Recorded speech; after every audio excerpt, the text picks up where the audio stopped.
Today on This Week in Startups, we'll chat with Tony Haile, the general manager of the analytics site Chartbeat.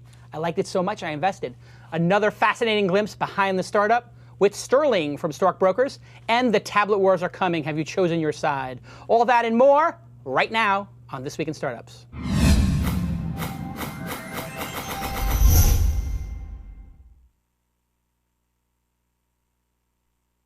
Spiked out, I could trip a referee. Tell by my attitude that I most definitely from.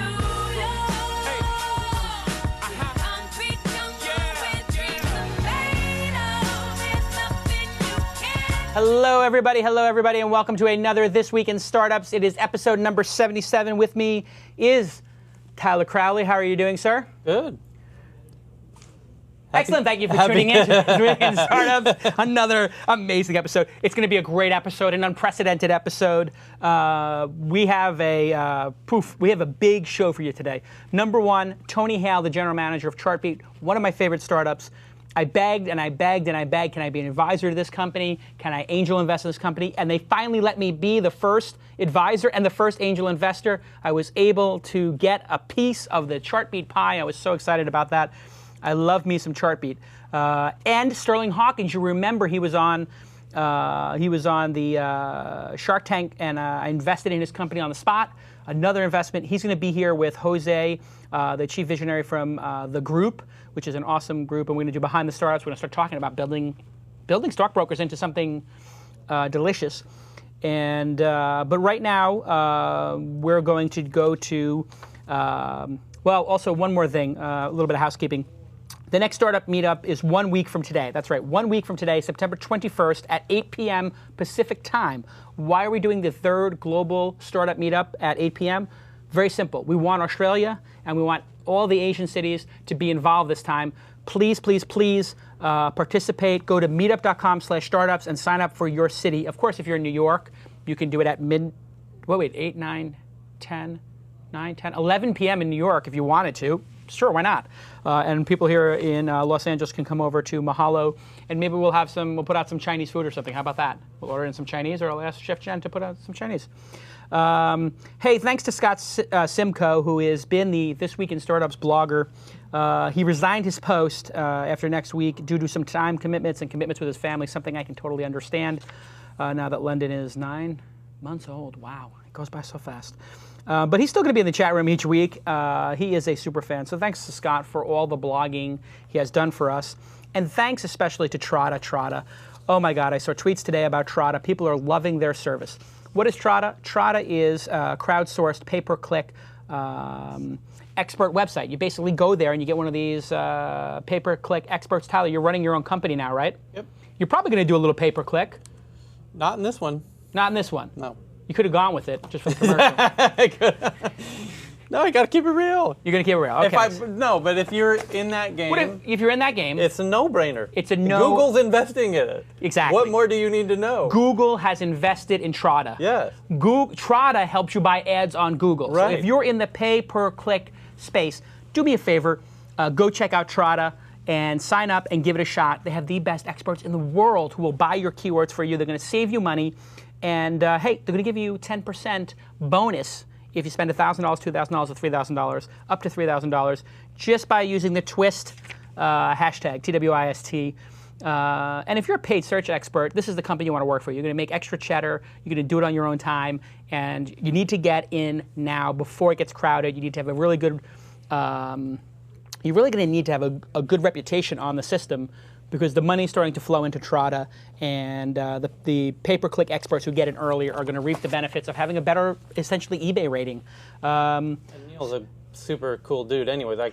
Neil was great. Yeah. We met him in Colorado, Boulder, and then we saw him again. And man, this is a company I would have invested in had I had the chance. Watch that episode, though. For real, if you're in that space, you have to watch that episode. Yeah, 47. Episode 47 from Tyler's incredible memory. Let's do an Ask Jason.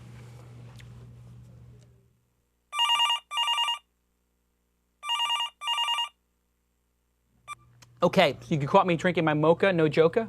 Tyler and I have traveled the world sampling. Sometimes Tyler gets a mocha, no joker. I always get a mocha soy mocha, no joker.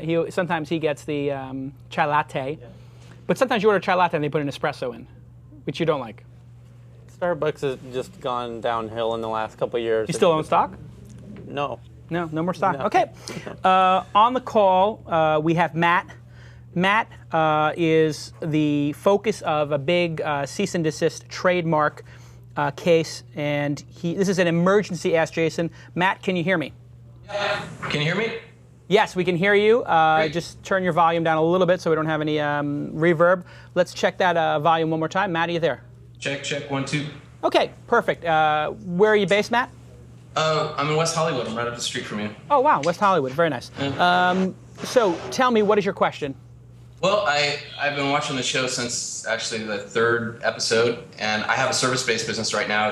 I have a business called Neoganda, which is like a digital boutique. We make advertising for mainly the movies, websites and banners for all the movies that come out.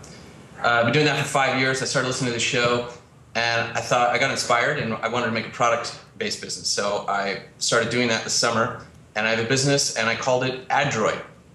And it's a play on the word Android, and because it's an HTML5 ad serving platform that sort of deals with the type of business that I do, and it's sort of geared as a business-to-business thing.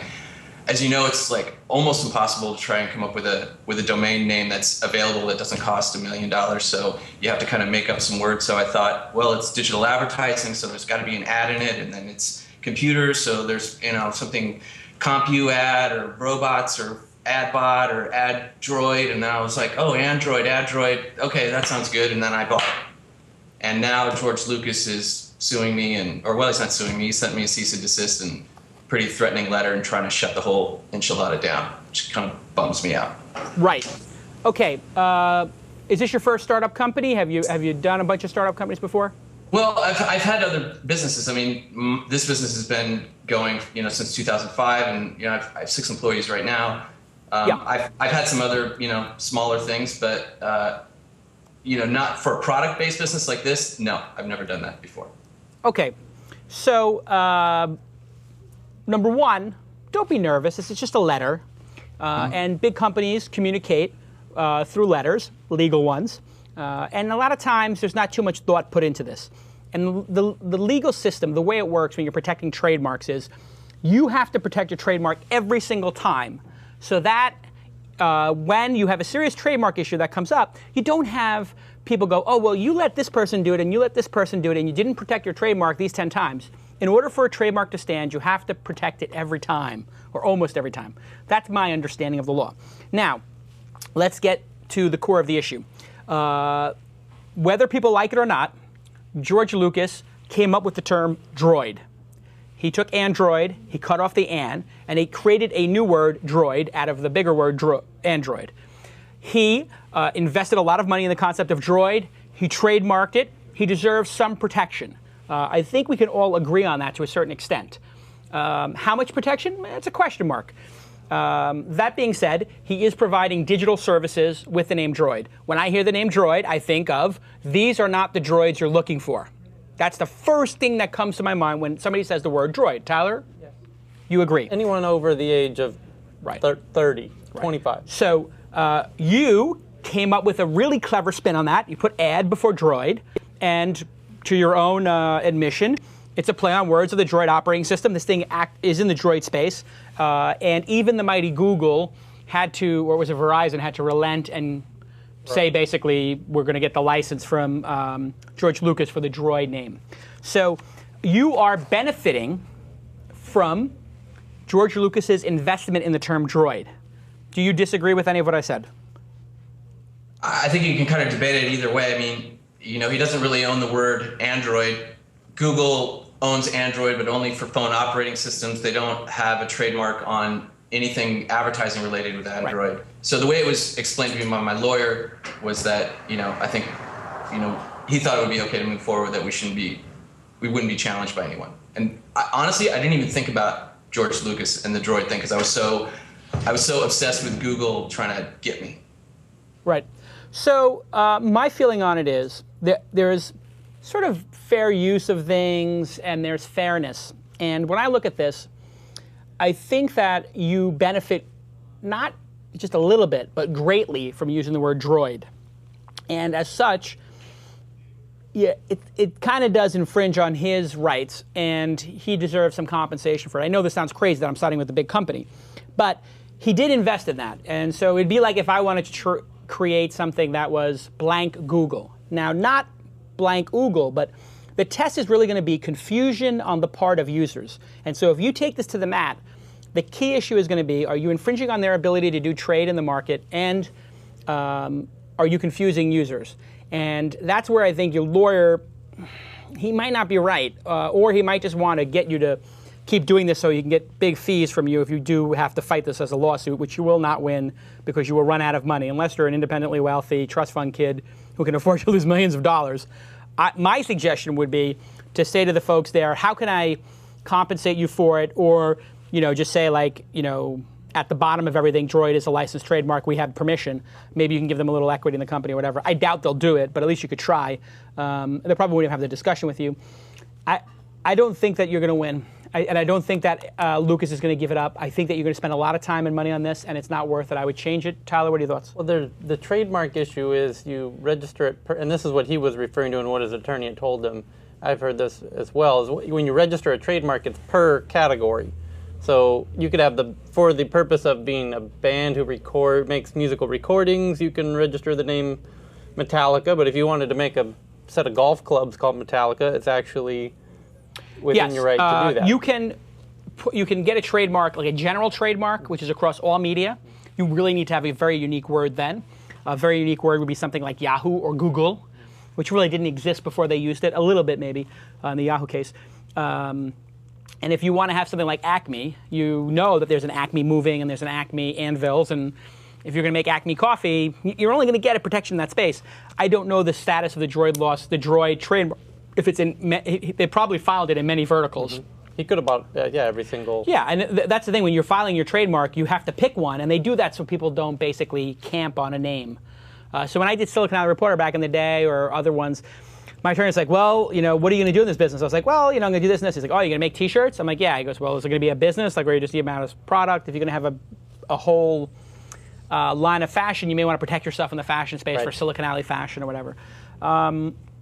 I don't know the status of it, but I would research some of the other people who've used the Droid name in their stuff, and I think you may want to move away from it and try to come up with something a little more clever. I just don't feel like that I'm using the Droid name. I'm not. It's not two words. Add Droid. Yeah. It's a play on Android. Right. And so that honestly, I feel like yes, Droid is actually in the word if you want to parse it out of there, but I'm not. Right. Okay. So you know what? I see your point. You're saying I am not playing on Droid. I'm playing on Android. It's also B2B. It's not B2C. So I don't think that any business customers are going to be get confused. The whole idea is that either you're confusing people or there's going to be some loss of revenue. But I don't think that an advertising client, is going to think that C3PO is going to come popping out of my website to help them make an ad. Yeah. So so you make a good case. I think your best case is Android is a word that I am making a play on the word Android, not on the word Droid. That actually sheds new light on it. I didn't think about it that way. If you were saying Android is a play on Android, I actually think you have a good case, and actually I think you might win that. Actually, I didn't think about it that way. I missed that. I'm going to totally reverse my decision. Wow! I'm totally reversing myself. I totally missed that. How did I miss that? But so now you have to think on a pragmatic basis. Do I feel like I'm going to spar with George Lucas for the next 5 years? And you know what? He understands intellectual property and his people. He's got in-house attorneys. You don't. I like the idea that you're taking the whole thing public. That would be my advice to you if we talked in private, which is just make this whole thing public and embarrass the hell out of them. And so at this point, what I would do is there's a website called Chilling Effects, which is about DMCA takedowns and that kind of stuff. And you're going to need to get on the Boing Boing, Chilling Effects, EFF, Crunchy Granola train about, sort of people going overboard with the law, and maybe see if you can. You're not going to get pro bono help because you're a real business, but you may be able to get enough embarrassment for Lucas that they will calm down. And what you should really do is, I would call up and just say, who can I talk to in legal just about this, and have an off-the-record sort of general conversation with them. Have you done that yet? or is it all No, attorneys? I wasn't actually afraid, and that's sort of why I'm calling. I was a little apprehensive. Should you know, I mean, my lawyer wants to, give me $750. I'll write him a letter, and I'm like, can you just talk to these people? Are you allowed to talk to people? Yeah. Here's what I do. Not? Every time somebody writes me a legal letter, I ask them to talk to me on the phone. And I just say to them, what is your position? And then I just listen and let them talk, and they just exacerbate themselves. And then when they finally get to the end, I say, okay, here's my position. We're not making a play on the word droid. We're making a play on the word Android. And I am willing to go to the mat on this. I'm sure you are too, but it's going to look really embarrassing and be a waste of time for us. Is there some way we can settle this that I, put, with permission or something? Because it doesn't cost you anything if they give you permission. And they may actually just say, okay, we'll give you permission because they want to protect their trademark. It's sort of like you're basically acquiescing that they have some sort of rights for the droid mark and that you're not screwing with it. And you get yourself out of the woods. You make it hard for the next guy because now they got to do it. But who cares about the next guy? You care about you. You're not here making some big statement about trademark law, I hope. You're here to make money and build a business and rebound the American economy. It's definitely not a troll. And honestly, I didn't think that I would get anything from them. So I love your position. It's Android that I'm making a play on words on, not droid. So They probably just have an auto filter for any instance of the word droid that comes up in anything. Absolutely. Yeah. So it's not personal. It's just, they just... I say, you know what? I think I would just ignore. I would call them. Try that. I would not have your lawyer write them a legal letter. I would just ignore and let them sue you. You're incorporated, right? Not yet, no. I don't have any revenues yet, so. Okay. So worst case scenario, they sue you to death. You lose all your money and they have a lien against you for the rest of your life. Who cares? You can just start over. Easy. No, I don't think they'll come to that. Worst case scenario, you'd have to shut the thing down or whatever. So I think calling them and having a heart-to-heart with them, CEO, entrepreneur to legal department would be fine, and I wouldn't even bother replying. I would just ignore it. Okay. Because if you realize how much it costs them to fire up a lawsuit, that might cost them like 25 grand, 50 grand to file all that stuff. So, F it. If they want to take it to the mat, go ahead, file your thing, and then you can deal with it then. But I think they're wrong. I think they're wrong. Android is not their word, and I don't think it's going to cause massive confusion. I was thinking you had two separate words, ad and droid, and that to me is like using droid. You're using Android, so I'm going with your explanation. All right. F George Lucas. No, George Lucas is awesome. We're all fans. So whoever's listening, who knows there's somebody who's listening to the show right now who knows people at Lucas. Somebody at Lucas, email me, Jason@Mahalo, and then I'll email Matt, and let's just work this out like adults, okay? So somebody from Lucas or knows somebody at Lucas, just CC me, Jason@Mahalo, and let's have an adult discussion about trademarks and move on to the next one. Good luck with your company. I hope it becomes the next ad mob. All right, thanks. Peace out. Bye-bye. Bye. I am not afraid to completely reverse myself. Begs the question if the mob called ad mob to on their trademark for the word mob. It's an interesting insight. Insight from Tyler. Hey, listen, ad mob. You can do whatever you want with the word ad, but the word mob, we've been using it for a long time. We don't use it all the time. We'd rather you use something else to describe your operation since we were here first. All right. Did we trademark it? Let me show you our trademark. I got your trademark right here. You want a trademark? I'll trademark your head with the back of this gun. One of the startup companies I wrote in my piece of Technologies I Love last year, Tyler, was? Sonos. Chartbeat and Sonos. And Sonos. Yeah. That's right. I was going to make you do all of them. Yeah. No, clearly I loved Chartbeat. Mahalo uses Chartbeat. This Weekend uses Chartbeat. What is Chartbeat? Chartbeat is basically Google Analytics, but live on crack. Long before Google Instant came out, there was Chartbeat. And Tony Haile, the general manager of it, and John Borthwick of BetaWorks, old friends of John Borthwick, old friend of mine, Tony Haile, new friend of mine, showed me the product. I fell in love with it, and I begged, please, please, please let me be an angel investor. They said, we're not raising any money.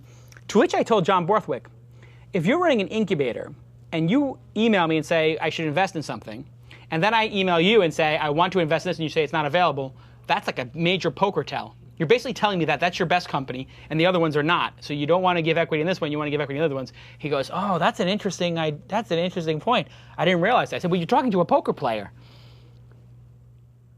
He goes, nobody else brought that up. I was like, well, okay. Well, then if you want me to invest in that one, I want that one. It worked. lo and behold, I became the first angel investor, very proud to be the first angel investor in Chartbeat and an advisor to the company. I love it, and I've been waiting to have them on the program. Tony Haile, General Manager of Chartbeat, welcome to the program. Hi. So you guys have been doing awesome. How long has Chartbeat been around now, and when did you join the project? The answer is actually the same. We launched on April 2nd of 2009, and I joined the very same day. It was the way BetaWorks incubates new projects is usually just like one developer, and then as it starts to grow up, it gives it one business person, and then we kind of go from there. So I joined on the day it launched and just got thrown into the maelstrom. Tell everybody what BetaWorks is and how it works. Is it like Y Combinator or Techstars, or is it somehow different? It's something really bizarre, and I think even internally, BetaWorks comes up with a different way of describing itself every so often. And basically, you could think of it as a media holding company that is focused on the real-time web and social media. And how it deals with companies is basically just a tactical thing. So sometimes it'll build companies like Bitly and Chartbeat. Sometimes it'll invest in companies like TweetDeck. And sometimes it'll acquire companies like Twitter Feed and SocialFlow, which if you haven't seen SocialFlow yet, it's amazing. You should check it out. So the key thing is that all these companies like connect at the data level. So it's really, really fast to do business. We can share lots of ideas, and we make everything better straight off the bat. So some of the big hits, just a recap of BetaWorks, were Surmise, which was bought by Twitter. And I know Challenge Post is an investment they did. Absolutely. What else? There's a whole range. Tumblr was an investment. And is an investment. Yeah. And also, as a result of a recent acquisition, we're also a very small investor in Groupon. Very now. good. So you are a business person as part of the incubator, and they say, this product has been built already, and we want you to run it, or you say, I want to build this product. How did it work?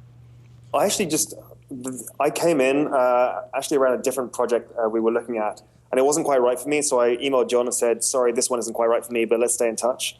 And he said, hey, that's no problem. Come in, have a chat to me on Thursday. Came in, have a chat, and the next day I was running Chartbeat. So it was a baptism of fire. And so whose idea was it originally to create this Chartbeat? Was it John Borthwick's? Where did it start? So it was originally actually a startup called Firefly, which involved being able to see people's cursors and be able to chat to other people on the same page. And the issue with that was that the principal use case seemed to be people using their cursors to hump other cursors online, which didn't seem like it was going to be the way to build a $100 million business.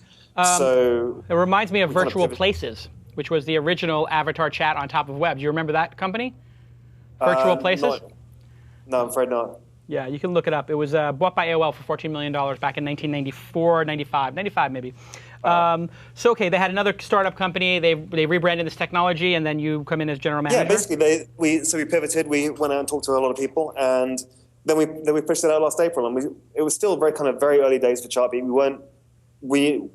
We knew that the real-time web was different and required different analytics, but it's been a kind of long journey even from there for us to try to truly understand the potential of kind of real-time analytics and how you should be building it as something different to traditional static analytics. Okay, so I'm going to pull up the site, and this is the This Week In site, and we can see there's 194 active visitors here in the left-hand column, and what is this little sort of gas meter over here? What does that mean? That's the heartbeat of your site. That's how many people are on your site right now compared to your min and max. Okay. So when that little thing spikes across, you know there's something really happening here. And you can see below, we also show you the new versus returning visitor. Right. So when you have new visitors, that deep blue line suddenly going all the way across, you've had a major spike from a referral or something like that. So if you can only see one number about your site in real time, that's the number to check out. Right. So we have 186 active users right now on the site. If everybody tweets this, we may get another 10. So everybody tweet thisweekin.com/live. Great discussion going on. But you see here, 32 are new and 153 are returning. That's a pretty good stat, right? Absolutely. That means we have a majority of the people watching on the network right now are, and this is for the entire thisweekend.com network, are people who've been here before. We have a very loyal following. And then here I see engagement. Explain this slide to me, or this piece of the chart. So one of the key things about Chartbeat is that, and this is how it differs in some ways from traditional analytics, is that most analytics works on counting up page views. And so every time you click on a page, +1. Chartbeat doesn't do that. Instead, we're constantly being pinged by your visitors every few seconds, giving us not just location data, but also activity data. So we can tell, okay, are these people reading? Are they active on the page in some way? Are they writing maybe a comment or something like that? Or are they idle? And in this case, you'll see quite a lot of people are idle because they're sitting there watching a video. They're not moving their mouse or doing anything like that. Right, they have this open. We can even see, yeah, exactly. They're watching the show. So that's a way for us to kind of break out. And you can see, especially on content sites and so forth, they use this to try and understand, okay, we've got a lot of people going to this particular page, but are they really engaging with this page, or is it just something they've got open in a tab somewhere? And this would be, if you look at these blue charts down here, pretty miraculous, and I guess based on people watching video. The largest number of users on the site are people who've been on it for 30 and 60 minutes. People Absolutely. are really tuning in for a long time to this website. And why wouldn't they? And why wouldn't they? Well, on another site, like if Huffington Post or Gawker, you might see a lot of people just coming in and hitting 1 or 2 pages, right? There'd be more quick hits. Yeah, I can't comment on their traffic, but in a high content site, you'd see something where they're much faster across that. You'll see engagement dropping off much faster than in a site like yours. Right, and we By also. By the way, Mahalo has crazy engagement. Right. That's one of the things that we've checked out. It's like compared to a whole bunch of other sites, it's amazing engagement. Yeah, and it's largely due to blank and blank, which we will not say on the program. But we see here site performance as well, page load distribution. This is how many seconds it is to load. So this is sort of like the load on our servers. Is that correct? Yeah, well, we do both. We do the load on your servers, but we're also counting the page load from the user's browser itself. So every single other piece of JavaScript, every ad that you've got in there, all of these things together make up the total the real page load, as it were, for your users. So it's important to know that as well. Okay, moving on to the right of the page, we see here, I guess this is time, and we see a big spike here at 1 o'clock when people come to watch This Week in Startups, of course.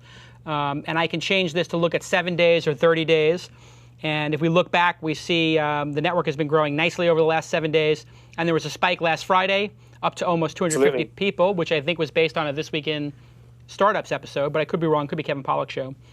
And then you can here actually replay that moment as well, if you wanted to. So if I click on this. If you drag the cursor bar. I forgot about that feature. So if I drag this to the spot, I'll put it right to the peak. Whoop, there we go. Okay, just behind the peak. Let me get to the peak. Yeah. Okay. Sometimes tough on the 7 day. Yeah. But you can replay and you can get an understanding of kind of like just what was happening in that moment. It's a little bit like TiVo for your website. Right. So I'm replaying this right now, and I see it's people live, and I don't know what show it is, but it's people watching the live show. And I guess I would try to figure out what day that was. September 10th was a Sunday? Was it Sunday, September 10th? Anybody know? I think it was Sunday. So there's probably actually Kevin Pollak's show. It actually is Kevin Pollak's show, and he had a big guest that day. So I can go back to real time over here. I'm off of the TiVo of my website. And now I'm looking at the 184 people, and these are all the top pages. We can see 77 people on the live site, 32 people on the / domain, thisweekend.com, which is essentially there's 100 people watching live. 14 people watching last week's This Week in Startups, 5 people watching This Week in Mobile, somebody watching Kevin Pollak's show, Mad Men, the Gary Vaynerchuk episode, poker, social media, just all across the board. And sometimes we'll see something spike, and that gives us an idea of maybe we have a link coming from somewhere, and that's what the traffic sources is for, the next box. Absolutely. I mean, one of the things that we find is So people really try to double down on spiking stories, and I know you guys in Mahalo were one of the key people doing this, but with the traffic sources box as well, what people will do is they'll actually sometimes change the content based on the nature of the referrer. So if you've got a huge hit from Yahoo coming in, you know that you have a fairly broad audience, and so they might want more explanation in the story, or they might want or the nature of the links that you put in might be different. If you're getting a hit from Drudge, it's a much more insidery group of people. They're much more happy with complexity, and they'll want a certain kind of link. So people will actually adapt the stories based on the nature of the referrer giving them the spike. Right, and also you might not know who's linking to you until 3, 4, 5 hours later if you're using Google Analytics, because it's 3 or 4 hours behind. And by that time, the horse is bolted. It's too late. So we see here people who are linking to us: Facebook, calacanis.com, Twitter, Clarity, I don't know what that is, Reddit, we do know what that is, iTunes, Vimeo, Tribeswell, This Week in Startups, my old site, Hootsuite, Seismic, I guess the different clients. And then we can actually see on the right hand in this gray area all the different actual literal referrers. Is that right? Yeah, and you're the reason we actually kept that in there. We think of that as the matrix of data behind it. We can't show all the people coming in as they come in because it would just be like a stream too fast to see. So we take a selection of people coming in and showing you like, okay, they hit this page from this area, from coming in maybe from this referrer or this search term, and just gives you kind of a stream ambient view of the traffic coming into your site. And what I like about this is, and the reason I begged you to keep this in, because we're looking at version 2 of the dashboard. Yeah. I don't know is the original dashboard still up and running or no? No, we retired that gracefully. Right. But I loved this because to me this was just like the raw data. This is the matrix with lots of just green pixels running by. And for a guy like me, virtual light, William Gibson, surfer of clusters of information, that just to me is crack. Yeah, it's been amazing how many people have loved that particular feature. So I guess as an advisor, I earned my keep. Absolutely. I saved one feature. And so here we have the distribution on a map. Pretty standard stuff, but again, if I was going to get this in analytics, I'd have to wait till the next day, and we can see that for some reason, 13 people from Canada. Yeah, it's one of those things where, say, if you're launching a big campaign and all of the traffic that you think is, great, it's actually coming from Japan when you want it to be coming from the West Coast, then you might have a small issue. So it's just a question of being able to respond and see just what is driving the traffic to your site. And then we see here a bunch of conversations from Backtype, which is a pretty cool startup company. Basically, mostly Twitter comments. We see Full Tilt commenting about the network. I guess Lacey Jones is going to be on This Week in Poker later today, and This Week in Poker pointing to the site. All these different people pointing to the site because there's so many different shows on the network. Okay, so take me through the launch of the product. How did the launch of the product go? How did you get adoption? What was your marketing strategy? Because now everybody seriously knows about it. But did you have a disciplined marketing strategy?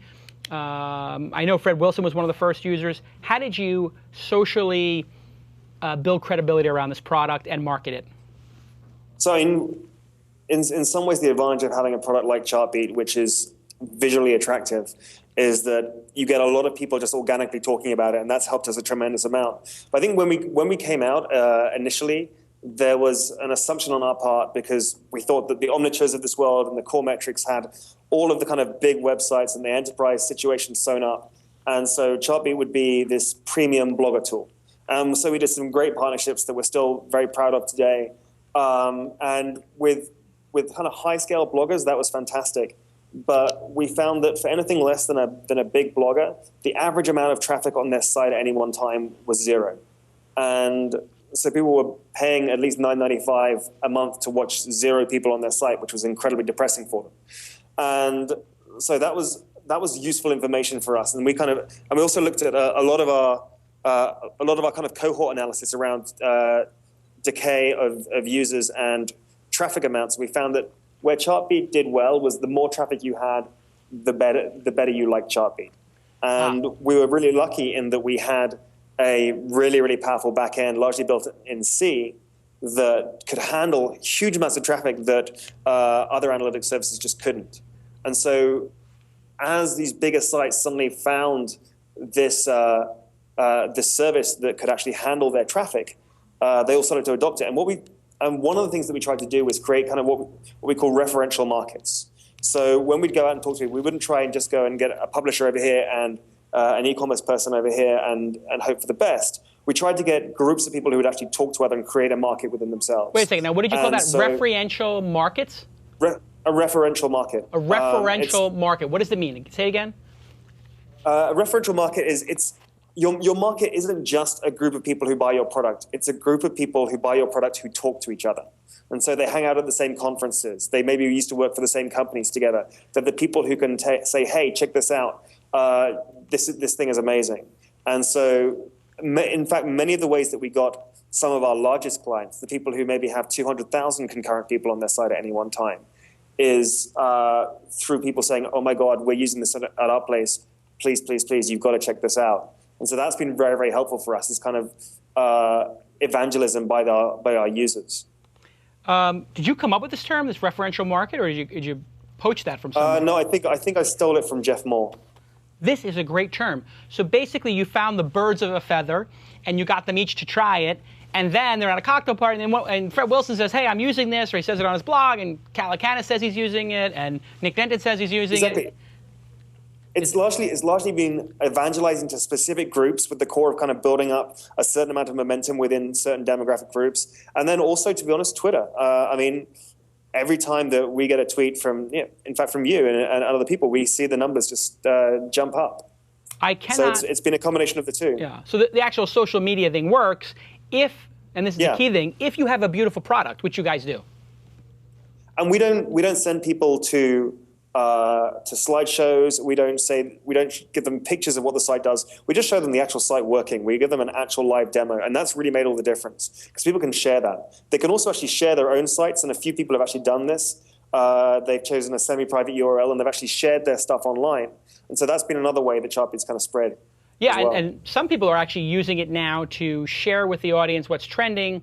Nick Denton showed me on his site, or his new design on Gawker, the heat rating is pulled from the API. Can you talk a little bit about that? Or is that public knowledge? Yeah, so no, I mean, it's up there. If you go and look at beta.gawker.com, then you can see there's kind of two distinct parts of that site. And I mean, Nick's one of the smartest people around on how to push out content. And so he's got a group of people on the right, which is a kind of chronological stream of things for the kind of hardcore addicts who live in the site. And then the big 4 stories on the left, those are the sites that are the key stories, and they're chosen in part by Chartbeat and by the numbers that they're seeing in real time.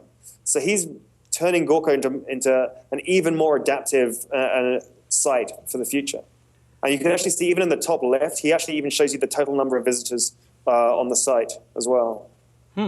Awesome. So you started with blogs. That didn't work, or it didn't work too well because there wasn't enough traffic. It would be like having a traffic camera out in the fields of Iowa. There's no traffic, so who needs a traffic cam? But you get a traffic cam going on Gawker or Huffington Post or Mahalo or whatever. It actually could lead to some insights and people building their product around it. How do you make money? We have a bizarre business model for Web 2.0 of actually charging for stuff. And it's pretty simple. It's $9.95 for every 1,000 concurrents. And that's up to a cap. So if your site is always below 1,000 people on its site at any one time, then it's just $10 a month. So it's super cheap.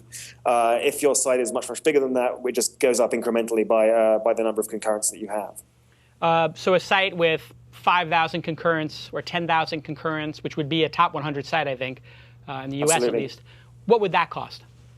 Right now, just $100 a month.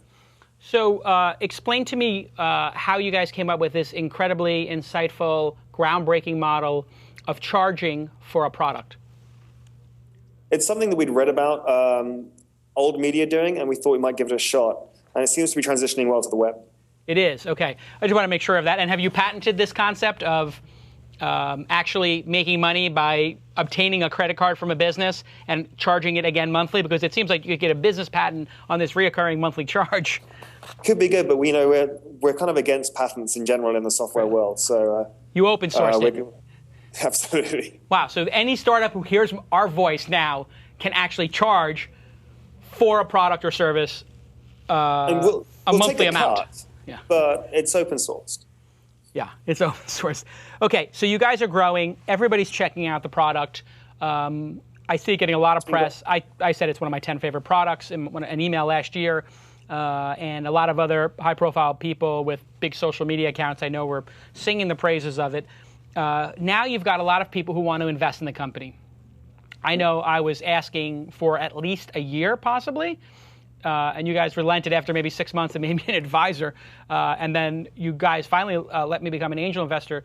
Take me through the funding process of this company, how you decided to raise your A round, which was recently closed in September, like just 2 weeks ago it closed, right?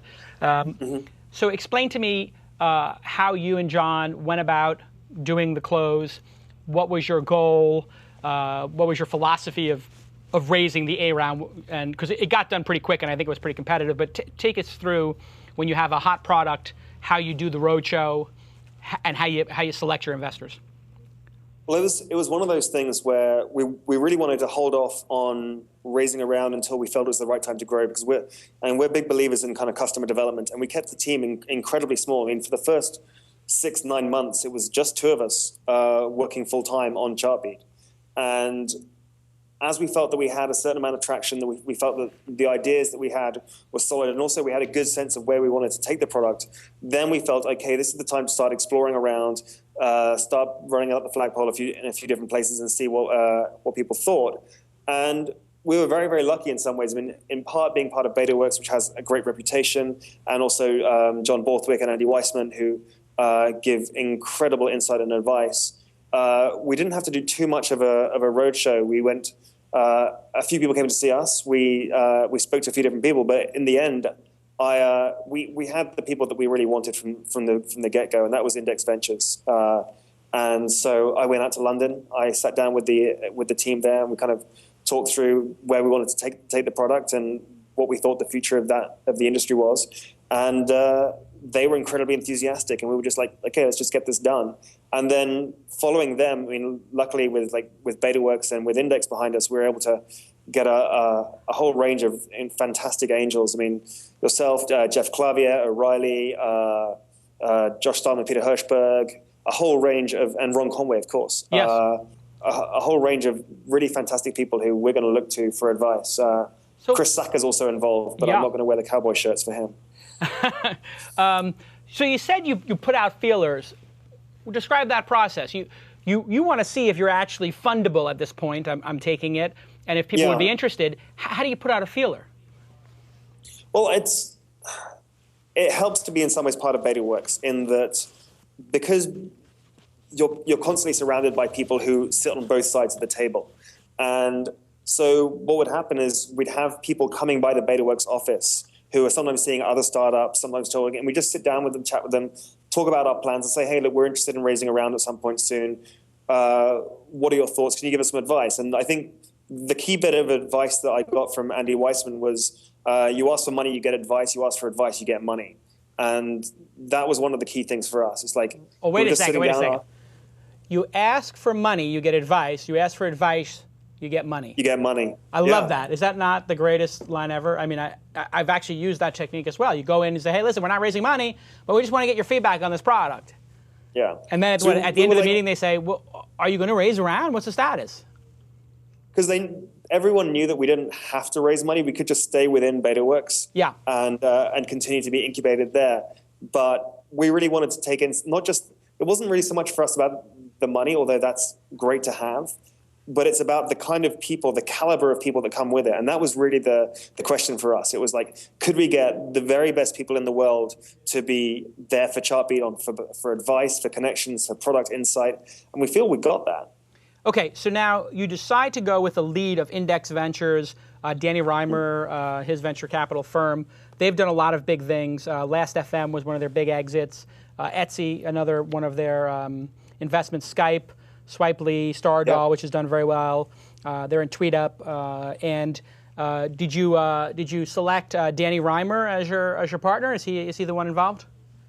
There's a range of people. Danny's been very involved, but also Saul Klein, who I'd worked with before, in kind of he's very, very close with BetaWorks. Sure. And also Alex Gazelius. So those were the kind of the three key people. But we actually got the chance to sit down with several different partners across Index who actually came to visit us and so forth. So some of our key product insights came from partners who aren't that closely involved with Chartbeat right now. So you picked a venture firm in London. That's 6 hours away from New York and not a cheap flight. Why not just take money from... It allows me to go home to see the family. What's that? it allows me to go home and see my family. So it's all Okay, good. so I was about to say, what's the reason? And you gave me the perfect reason. And so what's next? We're wrapping up here, and what's next? I mean, you have Omniture out there, which is this hugely expensive. I know AOL used it when I was there. And it's just totally, I mean, I don't want to diss the company or anything like that. I'm sure some people have a good experience with the product, but I found it incredibly convoluted and unnecessarily heavy, let's just say that. Then you have the beautiful and elegant Google Analytics, which I would say you guys are on par with each other. Both are beautiful, indispensable products. At what point does Google Analytics say, we need to add this feature? And what do you do? I can't speak for their product process. What I can say is that, and we think of ourselves as doing actually something very, very different. We don't keep data past 30 days.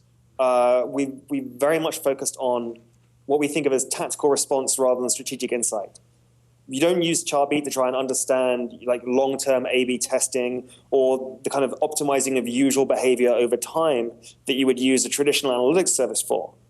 We're for tactical response, for exploiting unusual behavior, for dealing with transient content as it happens. And so the kind of things that involves is very, very different.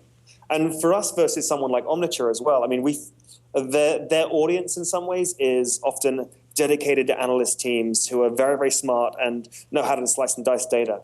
And I'm actually more interested in the people who've traditionally had great difficulty with analytics, people who've never really been able to get into numbers. And how can we bring data into their lives and bring kind of evidence-based decision-making down to them so they can start to make tactical decisions about that?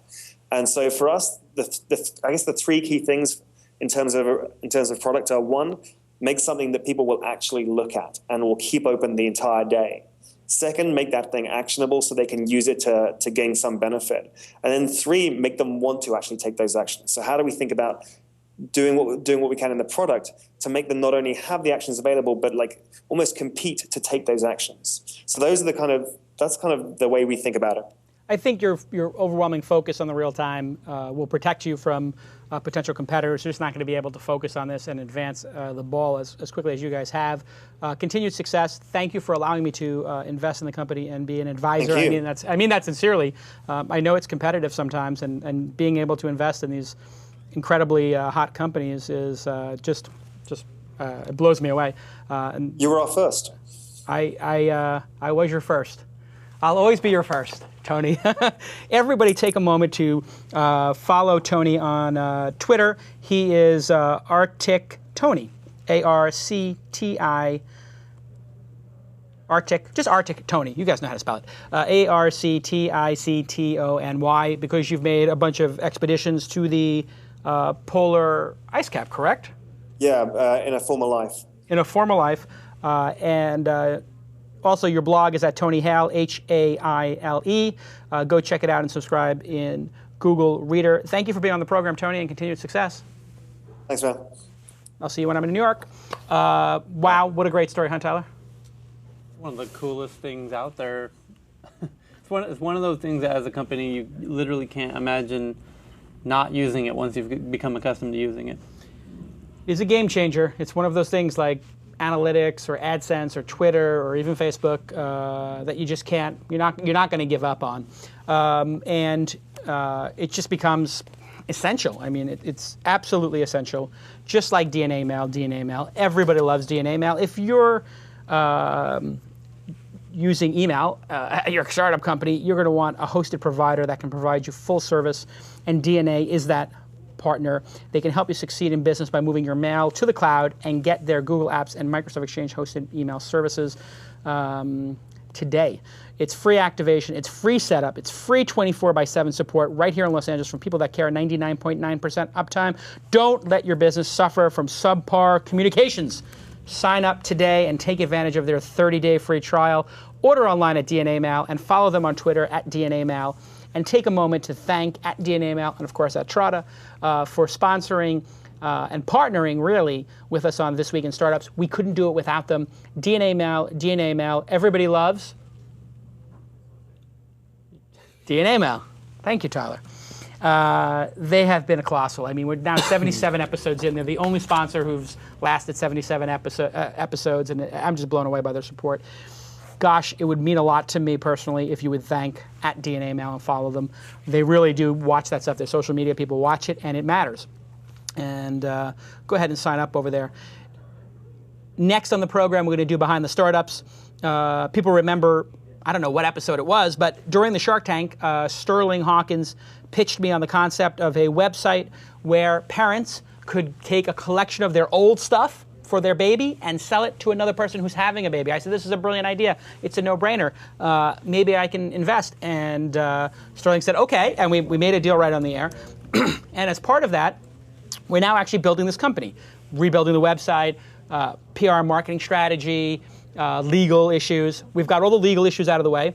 Next up is the design of the site, the raison d'etre for the site, what we're going to be doing. And we have one of the experts of experts, Jose, is here from the group, GROOP.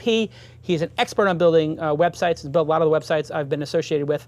And he's really brilliant. And we're going to just have a frank talk about what the website is. You're going to see the website being built, and that'll be just in about 90 seconds. I'm going to let you watch Sterling pitch me on Shark Tank. Let's watch that. How you doing? What's your name? My name is Sterling. Where you calling from? Calling from Atlanta.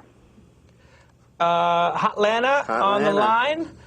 What's the temperature in Hotlanta today? It is about 89 and sticky with 20% chance of rain later, so it'll be more sticky after that. God damn, just how the do you... humidity down there. And it's June. It's not even August. What is it like in July and August? In July and August, you basically, strip down to T-shirts and shorts and walk around in flip-flops. Oh, man. As if you're in Florida without the beach. Right. You know the rules. You have 60 seconds. You are going to pitch us, and everybody in the chat room will give us two numbers. One will be your pitch, colon, a number from 1 to 10. Next, they'll say idea, colon, 1 to 10. For people who have been doing this for a long time, they're probably just going to put a number/number. Right. Some people who are, they know. P colon, I colon. That's usually what we Some do. people just put 1, 2, 9, 10. They just know. We know. We know. We'll get you. Pitch comes first, idea comes second. Are you ready to go, Sterling? Always. 3, 2, go. As a father of two, I know that most every parent has a room or garage full of clothes, toys, cribs, and cradles, etc., that they no longer need. Most of this stuff is hardly used, but because it's no longer needed, you either give it away at a loss or donate it at a loss until now. StockBrokers.com is an online marketplace that allows parents to sell all their no longer needed baby and kid items. There are approximately 60 million parents in America with kids under 8 years old, and on average, they spend about $4,000 a year on kid products that they quickly outgrow. So we're talking about a $250 million problem every year, and we get a percentage of every sale, and that's just in the U.S. So what makes Stockbrokers unique is that it's not only social selling, social shopping, so buyers and sellers can actually have meaningful interactions, but the best part is for everyone you invite to the site, you get a percentage of their sales. So you can actually make money by your friends selling baby products they no longer need. We're about making an entrepreneur of every parent. Wow. Well done. You did it in 55 seconds, 5 seconds to spare. This was a great pitch, actually. Wow. You started with a truism. My God, you just got boxes and boxes of stuff. It's so annoying. Then, I've seen some of those products in the background in your pictures I get from London. Yes. And I say, wow, he's getting those walkers and playpens in the background. I know all about it. Just the other day, we had bags and bags of clothes that she's outgrown. She's 6 months old. I'm like, wait a second. She's only 6 months old. Yeah, but she's twice. And that was about, 4 or 5 months ago, Sterling? Couple of months ago. Sterling, this is the first time we've met in person. Welcome to the program. Thank you. Thank you for having me. And Jose, you're here from the group. Thank you for having us. Caballer is the wrong way to say it. No, you got it right. You got it right. 100% right. Caballer. Caballero in Spanish. Caballero? Caballero. That's close. Okay, close enough. So, Sterling, you've been working hard on the company, and we've been trading emails. You've been doing a great job. Last time you were on the program about 4 or 5 weeks ago, I'm not sure, I can't remember. All like these dates when you have a kid, it just all blurs. Tell me about the last 9 months has just been like 1 week of lack of sleep. But we got all the legal stuff out of the way, right. We got the investment out of the way, and now we're actually in build phase. Right. We're going to redo the site, and we need to talk about what is the mission of the site and what it should look like. And the group from Los Angeles is going to actually help us do that. And so you guys are now becoming partners in StockBrokers, and you're going to get some equity for that, for building it. And let's talk first about, just tell us a little bit about your company, The Group, because we worked together, or two of the companies I was on the board of, This Next and Savings.com, both had beautiful redesigns. Actually, you did the original This Next, if I remember correctly, and you did the redesign of Savings.com, two very successful companies here in Los Angeles. Beautiful designs. Tell us a little bit about your company and your methodology. Thank you. First of all, we're a digital agency. We've had the privilege to work with about 30 or so startups since '95, including the ones that you're on the board. I think it's been 2 or 3, and Yep. 3 with this one. Yep. And one of the things that we do like about the entrepreneurial partnerships, let's say with someone like StockBrokers, is that you do have a very tangible role in actually the execution and the success of the company. So to give you an example of what process-wise we're going to go through together, fairly soon, tomorrow. Right. We have 2 days scheduled. It's really about defining really and listening to him, very much about his goals and about him. It's not about us, it's not about our creative vision or what we want it to be. It's ultimately what he has as goals and what the users that he has really have as needs. So if you have entrepreneurial parents that you really want to focus around, and we just talked about outside, the mom and the different roles, knowing who those are intimately, like pictures of them, their name, what their needs are, how their story, how big their house like a research, is, how much money they make. Like being a detective. You're being a detective. It's actually, that's a very good point. It's anthropological digging. Right. And once you have that context, you have a really live story. It's like a film. You're making these characters so that you can create a rich story of your business. It's not a tech thing. Tech to me... That's when people get bogged down, right? Yeah, they sort of start from the tools and they work backwards to the story, or they just think that they're going to screw around with different tools that are possible, and then they're going to have some sort of a business. But what you're saying is, let's talk about the customer and their story of coming to the site and what problem we're solving, what problem they have in the real world. Yes. The closer you are as an entrepreneur to solving that, I don't care if you actually go live with the family. You don't have to do that, but you could if you wanted. Maybe. Yeah. And so, Sterling, you had built the site StockBrokers. Right. And basically, you're a first-time entrepreneur. Correct. And a lawyer. Right. So you decide for some insane reason you want to be an entrepreneur, and you come up with this idea for StockBrokers, and you build essentially version 1.0 of the site, which is what we saw when you did your pitch. What was your process for building 1.0 of the site? What do you think was flawed about it? What did you learn during that process? And I have it here up on the site. Right. So initially, the idea was my business partner and my wife's idea. When we had our first child, we noticed quickly that we had just a house full of things that we outgrew. And at the same time, we also had a bunch of needs. You always need to run out and grab something, run out and pick up these items. And it's such a hassle, even if you live, as we do, a 1/10 of a mile from Target or some shopping center, to pack up your kids, to get them in the stroller, to have a change of clothes and, formula and things like that. And it's such a hassle, and you always forget something because you're super busy and sleep deprived, as you know. So the initial idea was, let's come up with something that's sort of like Amazon, where anyone can buy their formula and diapers and clothing and things like that and have them delivered and have them scheduled. And eventually Amazon did actually do this. And Diapers.com became huge, and they sell at a loss from what my wife tells me. I noticed. Diapers.com was selling diapers at either break even or a loss, and then she said now Amazon has been hitting her up by email trying to destroy Diapers.com, as she described it to me, pretty astute for a mom to realize that, saying that she's going to get diapers for like below cost from Amazon. Right, exactly. And it was, because of that, it was such a challenge to raise funding for that. Right. No one wants to give you money to let it go right out the door at a loss. To jump in front of a train. Right, exactly. So we said, we need to change this model. So we adjusted the model. The way we think of it is, we switched out the Amazon piece and put in the eBay piece. Right. So rather than going to the store to find these items and buying retail, let's get rid of all these items that we're already accumulating and provide this tool and this marketplace for other parents to do the same. So we sort of came up with this idea. Then we started thinking, the normal analysis. No one out here is doing this. Is there a reason for that? Let's do some research and find out, is this a viable business model? Is this just an idea we'll have? And nobody was doing it. Right. But people were selling, obviously, baby items on eBay. Definitely. And so we thought about that. So we said, even if we come up with this and we determine it's a good business model, and we're just early on the scene, how would this be better than eBay or different than eBay or something that really fits the need better? So we started doing a little more market research and talking to parents, and they told us things like, it's tough to find what you're looking for on eBay because they are like the Walmart of online. They have everything about everything, and their parent is looking for a stroller or this nice baby bag, and they're searching through accessories for their BlackBerry and rims for their car, and they really can't find what they're looking for. Sure. And things are sort of pieced together. So I think eBay has sort of taken over that market early on, and then the niche sites really come in to specialize in what that particular market or vertical wants to see. And that's really what we try to do is become more specialized, thinking about exactly what parents want to see. And to get to your second part of your question about things that we learned and mistakes that we've made, part of it is you get this idea, and Jose and I were just chatting about this, about, I guess one way of thinking of it is scope creep. You have these ideas that you want to add this idea, and this would be great, and this would be great. And what about if we had some content? Right. Let's get some writers. Or we don't have money. Well, let's outsource and get some writers. And then you don't really get great writers. Right. So you have a bunch of content, but no one really wants to read it.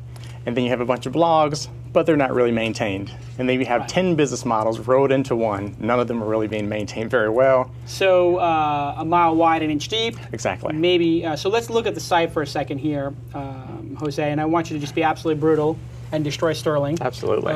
Let's really have at it, and let's just go at it and say what you think is horrible about it and what you think the core of this should be. We want to, obviously, the business idea that we think is the winning idea is to move a lot, not a lot, but a lot of items. Lot of lots. Like a lot of lots. Here are 50 items, because I know as a parent, I now literally have 100 items in my living room that are probably going to go out after we decide 2 kids or 3 or whatever.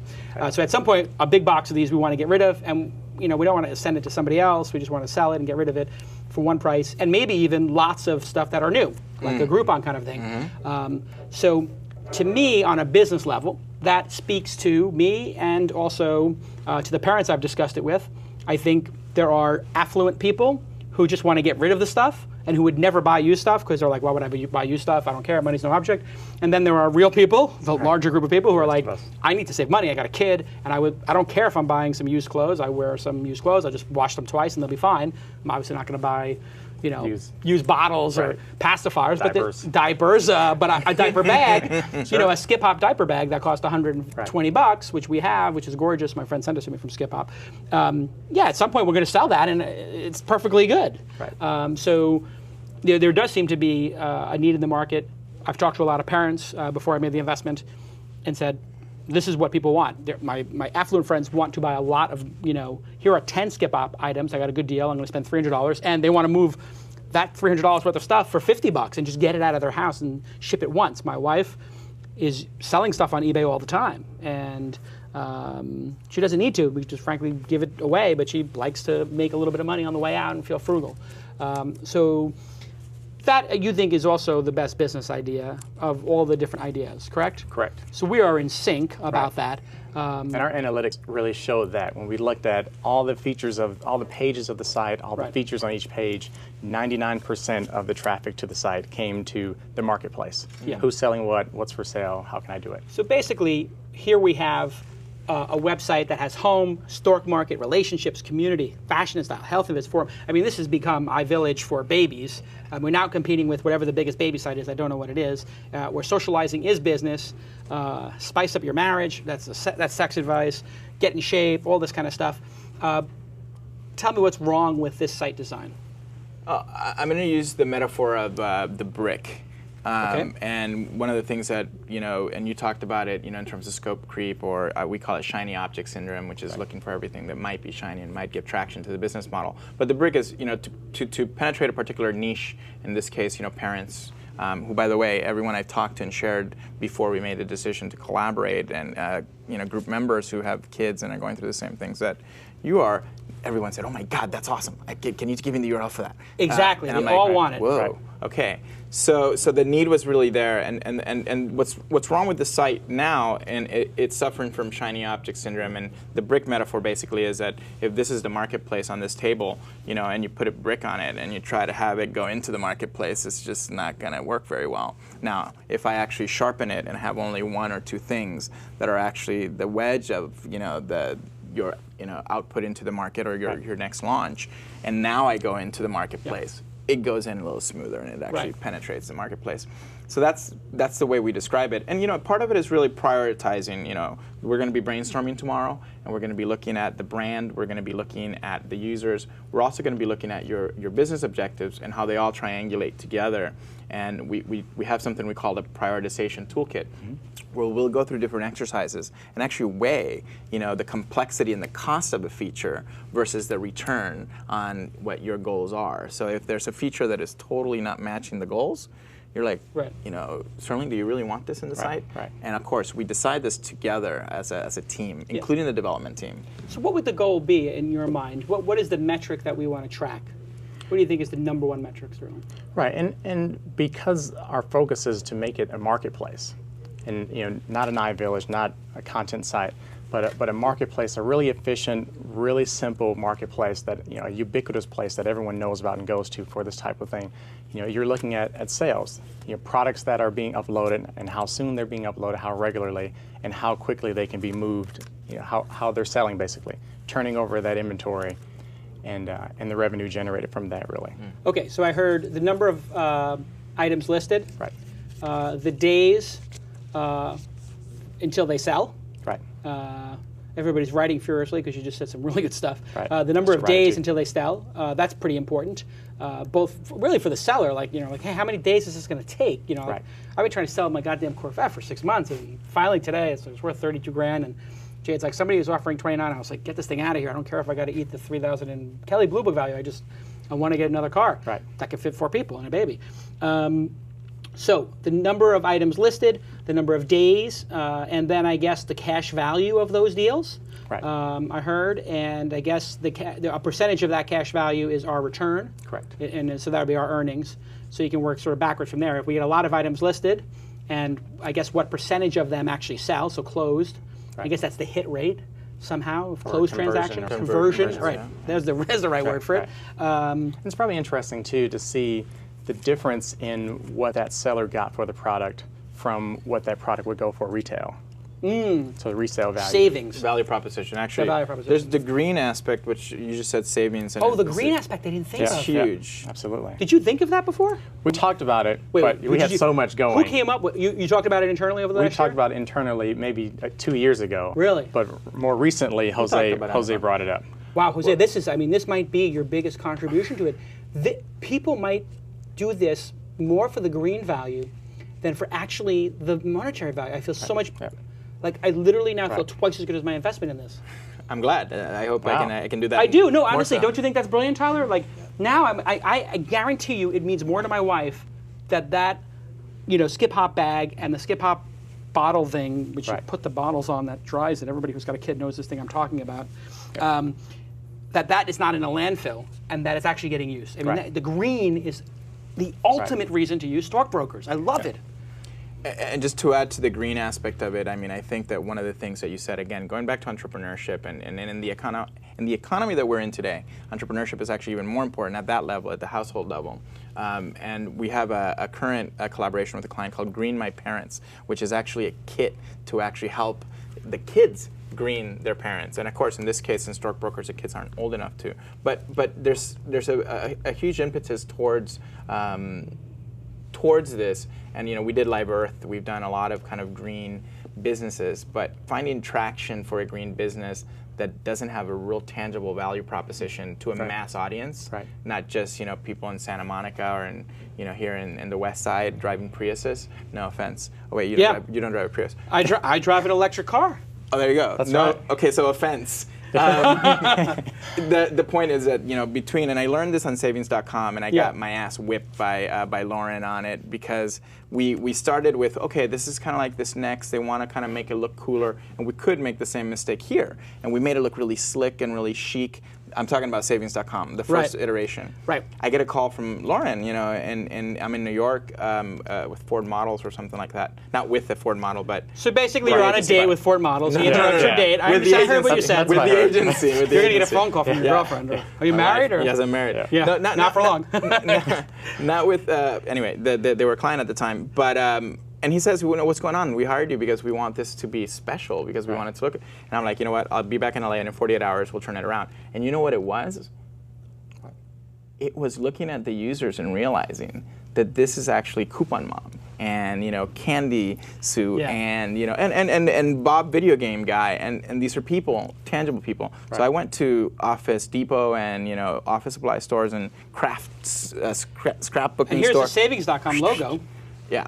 And it's about savings throughout your life. So it's not just, that whole flow and that line of all that makes all the objects. That's really about having savings be in your life. And notice that it's kind of cut and paste, etc. Yeah, and it's like yarn or something. You're threading it, so I guess I like that. It's evocative of knitting, which is evocative of motherhood and grandma and the kids and the home. Yeah. It's actually kind of a throwback to the 50s or something, like a different era of savings and coupon clipping. It's a little bit, but I think the quirkiness, and you've done a great job, and kudos, with Mahalo in terms of, if you look at successful startups and successful web properties or businesses, there always has to be, like MySpace. We've been in the process of collaborating with them, and we called it like this kind of. It has to be something unique. Right. And a lot of people have the tendency to say, oh, it's Web 2.0, let's all make it look this way, and gradients and stuff, and me too.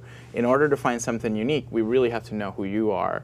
We have to really know who the users are. And it is kind of almost like channeling. Like Whoopi Goldberg in that movie Ghost. Yeah, you need a theme or something to work from, a hook, I like an that. Angle, hook. Yeah. So here... Green is actually a nice hook. And now I feel green is a great one. And saving money is another one, being frugal. And saving time. Make money. Make money, save money. Right. Yeah, frugal, make money. Which is part frugal of Frugal is kind of, I guess I don't like that word. I don't like the word frugal. Yeah, it's kind of got like a nebbish kind of negative, like, but saving time and money and making money. Making money. Making money. Yeah. So make money, save the planet, whatever. Feel great. Feel great. I mean, these are basically our bullet points. And saving time is a big one. Huge. Making it really, really simple, and one of the reasons that these products build up in your house is because mentally you have to decide, I need to set aside a whole day or entire weekend to go in this room that has all this stuff, or this closet, or this garage. Yes. And the time you think it takes to do that, one, is not going to be enough time, and two, it's just such a monstrous. So there is a feng shui burden. kind of aspect to this of clearing out and preparing for the new. A cleansing. A cleansing, an organizational kind of almost thing, where I think that's a lot of moms, and I know my wife is always like, you've got to clean out your closet, and nothing pleases her more when I take out 20 old shirts and say, give this to Goodwill, get these out of here. And oh my God, there's space in your closet now. Oh, see, it opens things up, and she's got all these kooky feng shui ideas. Hopefully, but they're true. But they're true. Now I'm in more trouble than you are with the Ford models.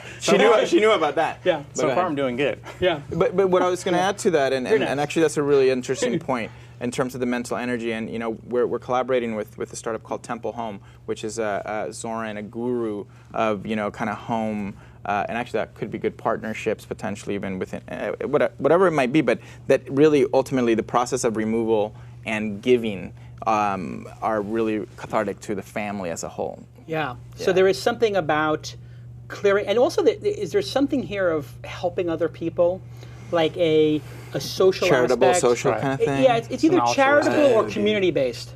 There's another family who could really use this stuff, and in these trying times. What do you got? No, go. Keep on going. In these trying I love where you're going times, with it. Help another family raise their kid. This unemployment is at a certain level, and people are struggling, and you can actually help the environment, help a family in need, make a little bit of money, save another family money, and get that space back in your life. Right, I mean, I sound right. like an infomercial, but I mean, what do you think of people who put a video up on their site explaining their value proposition, like a beautiful Vimeo, like HD video, where somebody says, "Hey, you've got all this extra stuff, and here's how it works." They do like that animation. Do you believe in that as a way of explaining it, or do you think you need to explain it visually, just in text and HTML? Let me ask you in terms of what you like, real quick, and then I'll. I know chime Jose in loves on- video. Dude, don't say that. I mean, what do you like?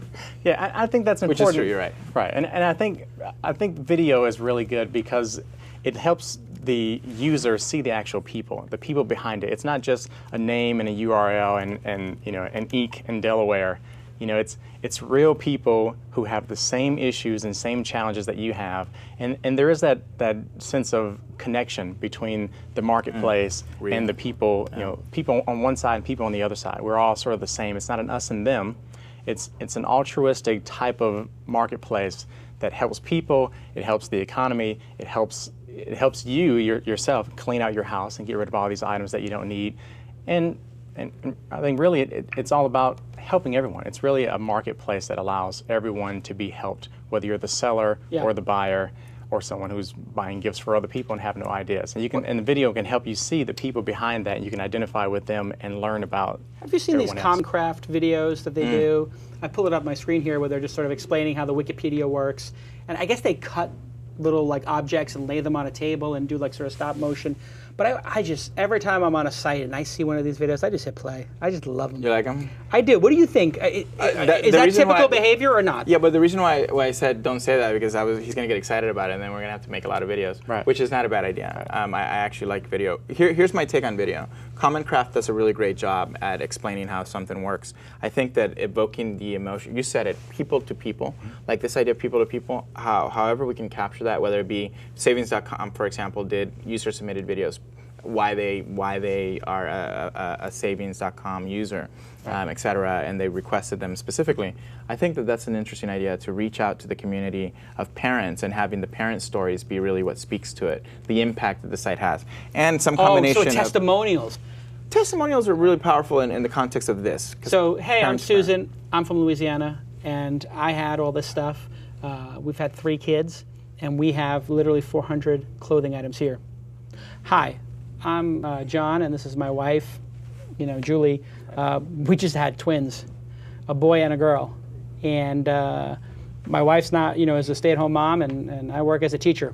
Right. We need to buy a lot of clothes. Right. And we can't shop at the Gap and buy everything new. We just bought 400 baby items for $150. We've just saved ourselves 5 outings and $1,000. Thanks so much, stockbrokers. Or to each other. And maybe we get them to meet each other. That's what I like. Wow. That's awesome. That's awesome. I have 2 I hate friends to art who direct, but I mean. Yeah, and I have 2 friends who do both had triplet daughters. And can you, just the idea of buying, 3 of everything at the same time. It's just unbelievable. And where are you going to go to get that stuff? And how much is it? That's expensive. If you have questions and you're in the chat room about web design, building startup companies, I'm going to take 1 or 2 questions from the audience. Tyler is manning the chat room. Just put, what do? They put Q and then Q colon, and it will come up with a question in the Ustream chat room. If you go to Ustream, you can ask a question. And I'm also looking on Twitter here, so if you have a question, and you can ask it also by Twitter, just put #twist. So, Jose, give me an idea of what, you're doing this because we're giving you equity in the company, just like we gave Joey from Fortis, my attorney, and now your attorney, who's done a great job, I hope. That's great.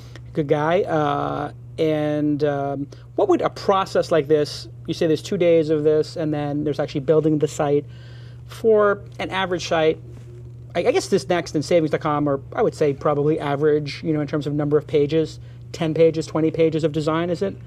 Template-wise, yeah. Template-wise, about 10 to 15, sometimes less. Okay, so let's say a dozen. What does something like that cost if you hire your firm, an individual designer, or one of the big, huge companies? Because you worked at Razorfish back in the day. We had Craig Canarick on the program. I'll get it wrong forever. You worked for him when you were 23. So what would so here's how to say it. I mean, what would a big ass design company, with thousands of people, what would they charge for something like this process? How long would it take? What do you guys charge for something like this in terms of the range? And what does an individual? Yeah. So smaller, we sort of Small, have the medium, smaller large. than you. You guys are sort of the boutique, which I would guess would be medium, is how you qualify yourself. Then you have the large, and then you have the sort of individual people. What do you think the price ranges would be, and the time would be, and the pros and cons? That's a very good question. Thank you. And I'll start by saying, that we like putting all the cards on the table and really just being fairly transparent about it. If you look at it, and we've pitched against Razorfish for startups, let's say, and I actually got to see their pitch. And I'll give you an example of the cost difference. It was for doing design and for doing strategy and for doing, the front end and actually some of the initial work even before getting into building. And we bid it at like 40-something, thousand, 50,000, let's say, round it off. And Razorfish came in at 300 or something like that. Can we mention the agencies? Yeah, sure, why not? But what you could just say it was Knife Shark. Razor Dog. Yeah. Razor Dog is actually actually a company called Razor Dog. Yeah. Sorry. No, that's a good thing. The price ranges, I think, let's say an individual, let's say you were paying a freelancer and you have had this experience. Sure. You're going to go between 75 to 100 for someone local and pro. 99 designs, you're going to get $200. Well, let's just take 99 designs off the table. That's great for making a mock-up. So you'll probably spend. You shouldn't spend more than 3 to 4K with an individual designer for the amount of templates. The challenge is, and this so is a dozen templates, 4K, takes them a month. That would be pretty standard because it basically takes them 2 weeks to do it. You think? For a freelancer, yeah. That's for one individual freelancer. Yeah, they spend basically they're charging themselves out at $500 a day or $2,000 a week. That's average. So rates are averaging around that. For a good art director, it's 500 to 600 here in LA. New York, maybe a little bit more. Then if you go then into the medium range, what you're buying there is you're buying a bit more of hand-holding and project management, and in our case, strategy. Our sweet spot is facilitating the opportunity. So we introduce you to the tech partners. We really bring our community around, the group network actually around you to help kind of get to where you want to go. And now going to the pricing,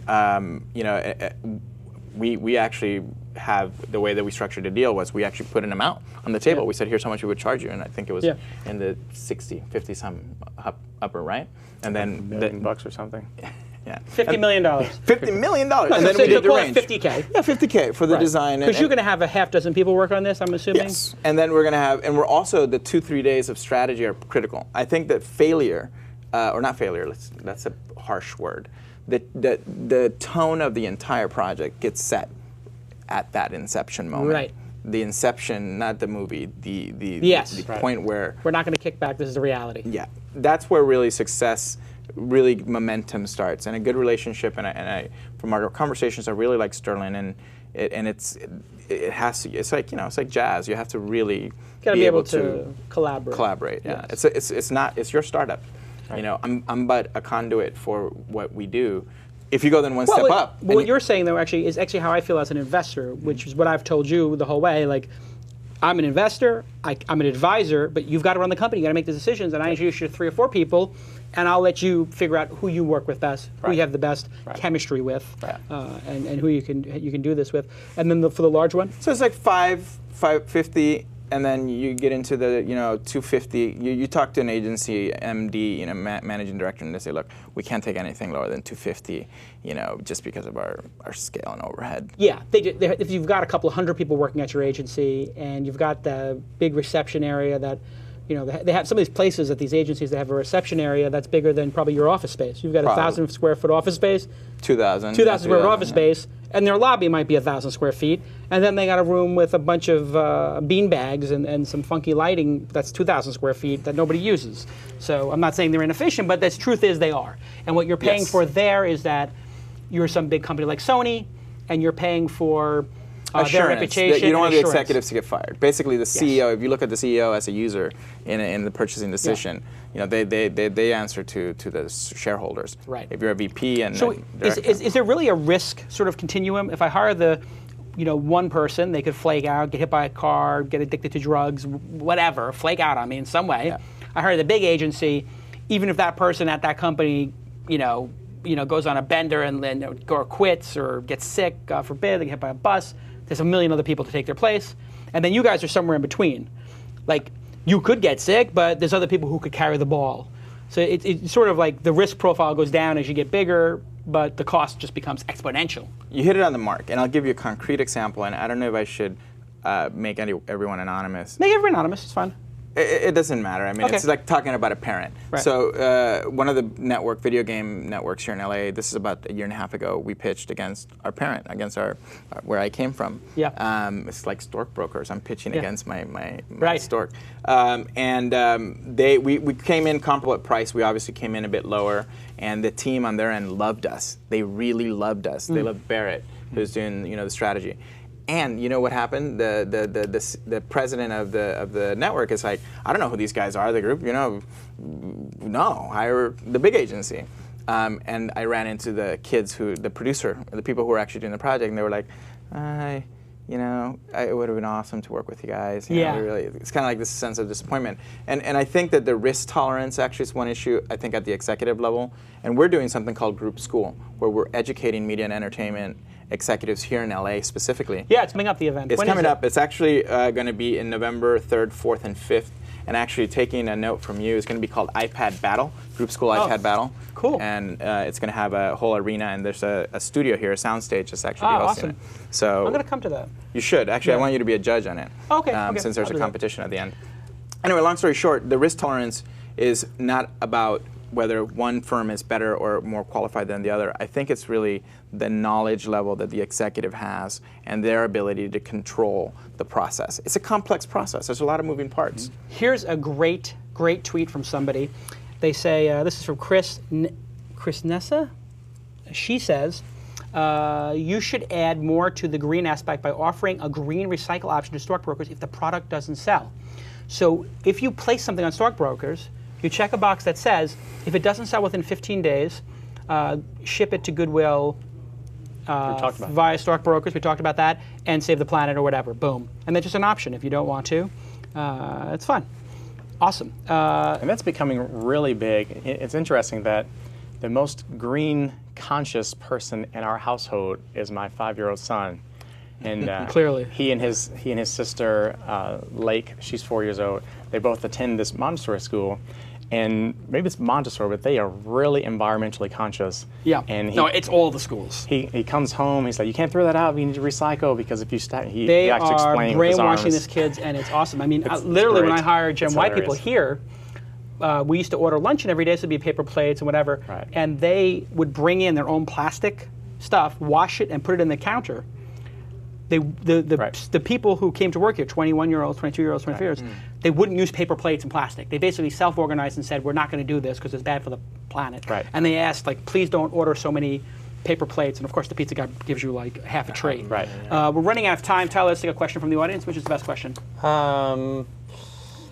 Two for Jose. One of them, probably most useful to the rest of the audience, is if you had a really low budget of about $1,000 for a project, like not quite at this scale, but your average sort of 2 or 3 page site? Yeah, somebody with like a weekend idea they want to try to execute on, and they had let's call it $1,000 budget. What would be the right allocation of that Budget. That budget Is it just for design, or is it for the total build? for design. For design. It's a good question, and I think that I'll answer it in 2 ways. One, how do you actually resource that in your network? I think that one thing we're going to launch in the new year in 2011 is actually Group Network, where people can actually just come in and look for the resources, kind of like Behance, but just people that we've worked with since we have such a big network. I asked entrepreneurs to ask me, and I'll introduce them to people. And you can tweet me at Jose Caballero. That's my Twitter, at Jose Caballero. And ultimately, the allocation is, really relative to the relationship. Sell them, get them excited. Like, actually show the business plan if you have one, even if it's a 10 slider, to the designer. And that looks weird, but include them and make them feel really respected, like they're really contributing to what you're doing and to what you're building, and build a sense of excitement around it that will allow you to get the maximum value out of that $1,000. Technically, if you get a mid-level or entry-level designer who's really bought into the whole thing, you can get $3,000 worth of design for less. So you can get 2/3 off just by vesting them in it, and they have extra time. and they'll probably do it for you. It's a great and they'll advice. do it. And their interest is going to be always to do something that's great for their portfolios and that it's great for their ongoing. So they want to do a good job. Very few, unless I don't know how you qualify people, but unless you qualify. Well, depending on how busy they are. I mean, if they've got busy. work they're booked out for 2 years, then maybe not. But in this economy, nobody's booked out for that long. And always pad with them and help them project manage. I had one of my best clients, early on when I started the group in 2001, was a project manager, and he really even though we were late on stuff, he helped. Well, that's all the time we have. We've gone an hour and 29 minutes. It basically was 2 shows, but I had to get it in here because Sterling was in. Thank you to DNA Mal and thank you to Trada for supporting us. Let's see, who else do I have to thank? This Weekend wants more hosts for some of its existing and some of its upcoming properties. Are you in the LA area? I think you'd be a great host for a This Weekend show. Have a pitch? Just email Lon, L-O-N, @thisweekend.com for details. Thanks to @Trada and @DNA Mail. Of course, thanks to @TriCaster and @Ustream for providing all their hardware. We still need jaders. If you hate me, please email Lon @thisweekend. It's very weird to read this, I guess. But we're desperate for somebody who is a jader to actually come in and be live on the show and just explain why they hate us. We're trying to get this new segment where people explain what they're pissed off at me at, and nobody will come on. But they're all in the TechCrunch comments, which I think is Mike Arrington with a phony account. Tune in on Friday when our guest is Alex from Get Glue. You've probably been getting those things. Sterling, thanks for being on the program. Thank you. Congratulations on all the success. Jose, you've done a great job for 2 of the companies I've been on the boards of, and I'm sure you will crush this.